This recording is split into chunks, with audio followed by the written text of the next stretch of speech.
The last three NBL champions, the Illawarra Hawks, the Tasmania Jack Jumpers and the Sydney Kings, one thing they all had in common was they led the league in three-point percentage the year they won. If you want to win in the NBL, you've got to be able to shoot threes. And the Breakers, they made some last game. It was great to see. But are they a consistent shooting team? Do they have players that when they step on the floor, the opposing team has it on the scouting report, no open looks for this guy? Because what that does is it physically moves the defense closer to that player and mentally makes them cue in on that player at all times, which allows more space for the offense to flow. Players can drive to the hoop. There's just more action available. Can the Breakers be a consistent shooting team? I like their roster. There is some ability to blend more of the starters with the bench players. We saw that in the last game. Rather than previous games before the last game, the second unit was out there just as the second unit. But against the Hawks, we saw Parker Jackson-Cartwright with 4 bench players. We saw 2 or 3 starters with 3 or 2 bench players. This is a much more balanced team across the 10. They could, if they wanted to, take it a step further. Why not start Isaiah Brockington on the bench? Hear me out on this. You still keep the big three, Lopez, Meninga and Baker, but as a running mate to Parker Jackson-Cartwright, start Taylor Britt. Teams throughout the league are queuing in on Parker Jackson-Cartwright's biggest weakness, which is his physical durability. So Taylor Britt, as an equal to Parker Jackson-Cartwright in speed and a good penetrator of the ball, good facilitator on offense, would be the perfect running mate for him. Taylor Britt could initiate the offense in the first 10 seconds. Meanwhile, Parker Jackson-Cartwright has been on the wing or run off a few screens to catch the ball in a space where he can create and be an aggressive offensive player. Rather than having to do that after 10 seconds of pressure, getting the ball over halfway, because opposing teams are putting their most aggressive and quickest defender on him to rough him up a bit before he gets over half court. On the flip side of that, now with Isaiah Brockington on the bench, he's got the ultimate green light. As an NBL level starter, he's going against most teams' second unit. That's not barbecue chicken, that's grilled kangaroo, baby. He would be a killer in the second unit. And you'd also be able to give the ball to Liafa at the point, a player who needs the ball to build his rhythm, definitely plays more confident when he's had a lot of touches, and is strong enough to handle the ball pressure that would come at him.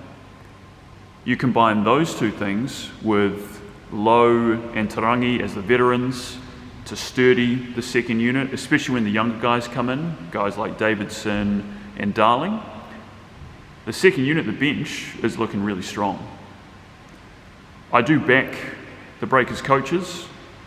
Everything you see on camera, they're always positive, uplifting to the players. And something I've noticed, every game they've started with a really good look. It's been either a foul or a good shot that's gone in. The X's and O's seem to be working for the team. I would, however, like to see more of team hunting for baskets. What I mean by that is quick ball movement, player movement, everybody's getting a touch, the ball's staying hot. In those first few possessions of each game, when they've done that, they've looked really, really good. Parker Jackson-Cartwright is a threat in the pick and roll, and that is a strong feature of their offense. But when they get into that situation, it does bring the offense to a halt and a standstill to see what exactly is going to happen with him. And the Breakers are already a pretty slow team. They've got these big, long, loping forwards, which doesn't hurt them as much on offense, but on the defensive end, it can be a liability. We see the bigs coming out, someone like Meninga, big strong lad, closes out to an offensive player, He's pretty heavy-footed, so it's difficult for him to go left and right quickly and keep his chest in front of the player he's defending. An option would be to put the team in a zone from time to time. What this would do would mean that the bigs can now match up based on an area rather than having to chase a player around. And depending on the zone, the three bigs would be closer to the rim, which a big issue they're facing right now, the Breakers, is defensive rebounds. But if you've got your three best rebounders close to the hoop, in a good position to box out their player, collect the ball and start on offense, that's going to speed up everything and limit the second chance points that the opposing team's getting. On the offensive end, the length and skill of the bigs could be utilised more. Lopez is the third best ball carrier on the team. Seeing a two-man game with him, Meninga, or Lopez and Baker would be a great feature for the offense. You've got Meninga, who's excellent penetrating to the hoop, good back to basket, solid mid-range and improving perimeter shooter. And then Baker, who's got vertical spacing, you can throw lobs to him, and his pick and pop for his three, that's one of his strongest skills. And Lopez, he's crafty, he's got good skill, great athlete in his own right. So between those three, it'd be some really, really interesting matchups they could create between the opposing big three, getting those 7-footers that United have or the Brisbane Bullets have, getting them moving more and away from the rim. It could be a great feature for the offense.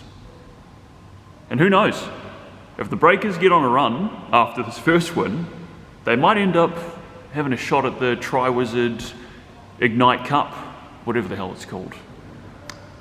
I will say, I do feel bad for the Bank of New Zealand because few, if any, NBL commentators have been able to call the Breakers by their naming rights sponsor name, the BNZ Breakers. Everybody is still calling them the New Zealand Breakers. This time last year, BNZ reported a profit of $15,006 million, that's somewhere in the billions or trillions, worth of net profit. And today, they can't even get their naming rights sponsor name announced during the broadcast of an NBL game.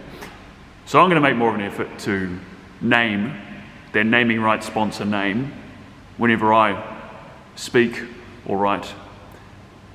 So make sure you all tune in 4:30 p.m. as the BNZ Breakers take on the Southeast Melbourne Phoenix tomorrow.